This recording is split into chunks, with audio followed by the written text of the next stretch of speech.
हर साल लाखों युवा अपने घर गांव छोड़कर दिल्ली शहर आते हैं आईपीएस की वर्दी पहनने के लिए। लेकिन ये शहर उनके बदन से हर कपड़ा उतार लेने तक उनकी परीक्षा लेता है। खासकर अगर बात हो मुखर्जी नगर की, तो यहाँ पर हर गली, हर चाय की दुकान, हर हॉस्टल और हर कोचिंग सेंटर के बाहर खड़े उम्मीदवार अपने अपने सपनों के लिए युद्ध लड़ रहे होते हैं। शरीर पर थकान और आंखों में नींद की कमी, लेकिन अपने दिल में एक ही जज्बा लिए कि आईपीएस बनना है। इन्हीं आंखों में से दो आंखें थी मनोज की। यूपी के छोटे से गांव बलिया से आया एक लड़का। परिवार बड़ा था, आमदनी छोटी। पिता किसानी करते थे और माँ घर संभालती थी। 3 भाई बहनों में सबसे बड़ा था मनोज। बचपन से ही पढ़ाई में तेज।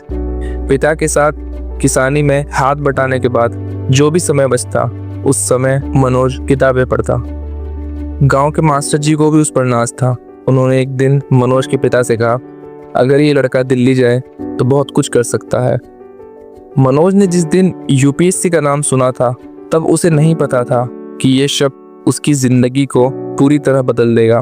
तब वो सिर्फ 15 साल का था, लेकिन उस दिन से उसके अंदर यूपीएससी का सपना आंखें खोलने लगा। एक दिन आईपीएस ऑफिसर की वर्दी पहननी है, एक दिन मैं भी आईपीएस अधिकारी बनूंगा। लेकिन सपने देखना आसान नहीं होता। सपनों को पूरा करने के लिए कठिन परिश्रम करना पड़ता है, और खासकर तब जब जेब में पैसे ना हो और सर पर जिम्मेदारियां हों। 12वीं तक की पढ़ाई मनोज ने गांव में ही की। अच्छे नंबर से पास हुआ। पूरे गांव में मनोज की चर्चा हुई।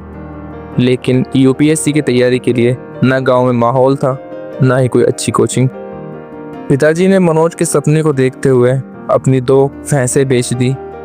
माँ ने अपने कुछ जेवर गिरवी रखे और पूरे परिवार ने मिलकर 30,000 रुपये इकट्ठा किया। यही थे मनोज के दिल्ली जाने के लिए पासपोर्ट। और फिर एक सुबह माँ की आंखों में आंसू और पिता की हिम्मत के साथ मनोज दिल्ली के लिए निकल गया। दिल्ली का पहला दिन उसे जिंदगी भर याद रहा। 3 लड़कों के साथ एक ऐसे कमरे में रहना जहाँ ना अच्छा पंखा था, ना ही कोई खिड़की। कोचिंग की फीस अलग और रूम का किराया अलग। हर दिन ऐसा लगता जैसे ये शहर उसकी हिम्मत को परख रहा हो, लेकिन मनोज डटा रहा। सुबह उठकर पढ़ाई करना, फिर कोचिंग जाना, फिर पैसे कमाने के लिए कोई छोटा मोटा काम करना। उसके बाद भी जो समय बचता, उसमें लाइब्रेरी में पढ़ाई करना। एक ही मंत्र मनोज के मन में था, आईपीएस बनना है। मनोज की ये मुश्किल जिंदगी आगे बढ़ ही रही थी कि एक दिन उस पर मुसीबतों का पहाड़ गिर पड़ा। घर से खबर आई कि मनोज के पिताजी का देहांत हो चुका है। फर्स्ट अटेम्प्ट की तैयारी के दौरान ही मनोज को ये खबर मिली। मनोज उसी रात आंखों में आंसू लिए बस बदलता हुआ अपने घर पहुंचा और अपनी माँ से लिपट कर रोने लगा। पिताजी का अंतिम संस्कार करने के बाद उसके दिमाग में चलने लगा कि अब घर की जिम्मेदारी मुझे उठानी होगी। मनोज ने अपने सपने को मार दिया और किसानी करने लगा। लेकिन उसके दिल में हमेशा उसका सपना उसे झंझोड़ता रहता। उसकी माँ भी उसकी इस हालत को समझ गई थी। एक दिन उन्होंने मनोज से कहा, बेटा, किसानी का बोझ कुछ समय का है, लेकिन अगर आज तूने अपने सपने को मार दिया तो पूरे जीवन तुझे इसका बोझ उठाना होगा।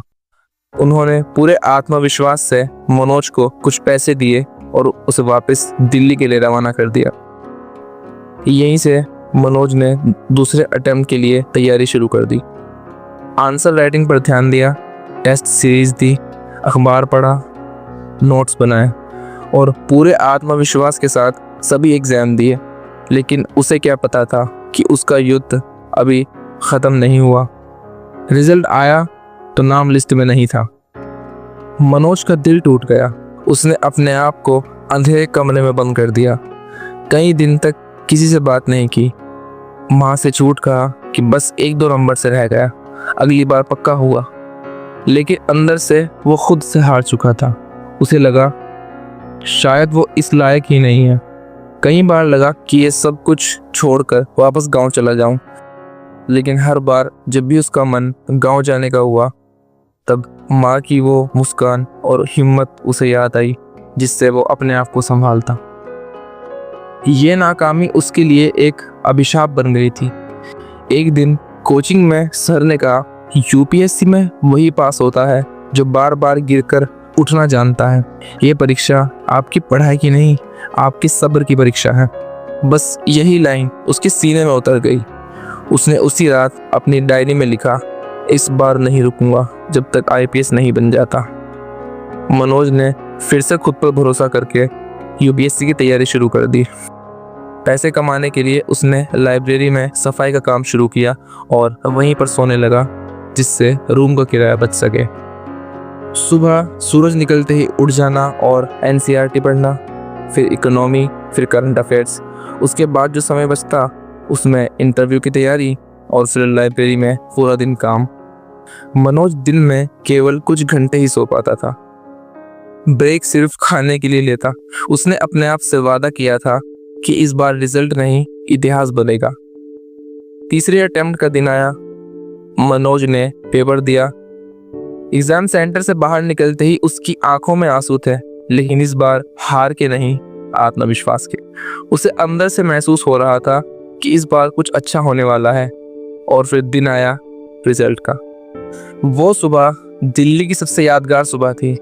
कंप्यूटर में जब रोल नंबर चेक किया गया तो कुछ मिनट के लिए उसे विश्वास ही नहीं हुआ। मनोज ने एग्जाम क्लियर कर दिया था। कुछ दिनों बाद मनोज को इंटरव्यू के लिए बुलाया गया। इंटरव्यू में जाने से पहले उसने अपनी माँ से बात की और उनसे आशीर्वाद लिया। मनोज ने पूरे आत्मविश्वास के साथ इंटरव्यू दिया और कुछ हफ्तों बाद इंटरव्यू का रिजल्ट आया। रिजल्ट में अपना नाम देखकर मनोज को यकीन नहीं हुआ। उसने आईपीएस क्लियर कर दिया था। वो खुशी वो शब्दों में बयां नहीं कर सकता।